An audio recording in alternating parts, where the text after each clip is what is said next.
This is Steve Ridgell, and I wanted to say a few words this morning about a great passage out of Philippians 2, verses 12 and 13, where Paul admonishes the Christians in Philippi to work out their own salvation with fear and trembling because God's at work in them.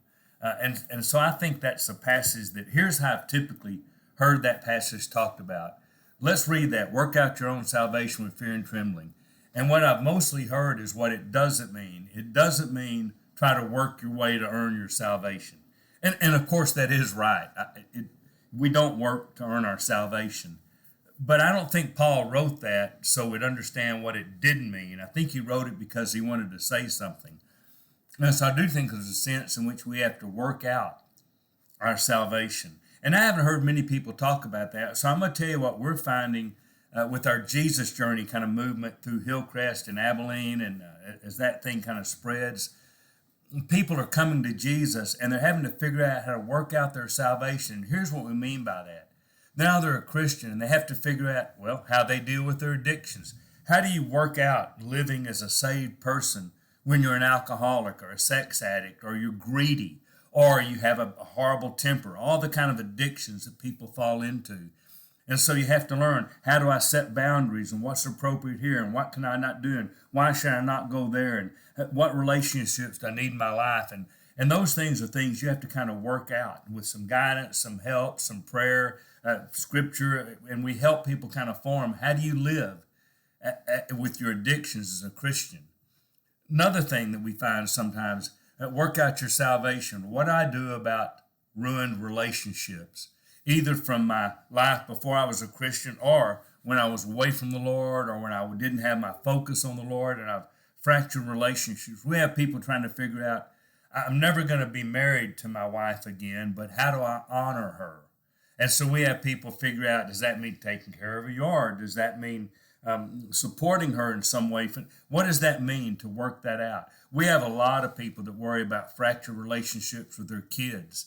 How do I work that out? What do I do now? How do I start from here, being a better dad, better mom, better grandparent? How do I do that? How do I live in a relationship they've never known a Christian grandmother or a Christian mom, and now I am? And how do I work that out? How do I live that out? And they work out their salvation sometimes with consequences. Boy, some of them are still navigating the legal system and what's appropriate to live as a Christian with my responsibilities to a parole officer or a probation officer or with consequences financially and there's all of that kind of thing to work out. Sometimes there are other consequences, lost jobs, or how do I work out how to live as, I've always worked as a bartender. I'm a Christian now. I don't want to do that. How do I work that out?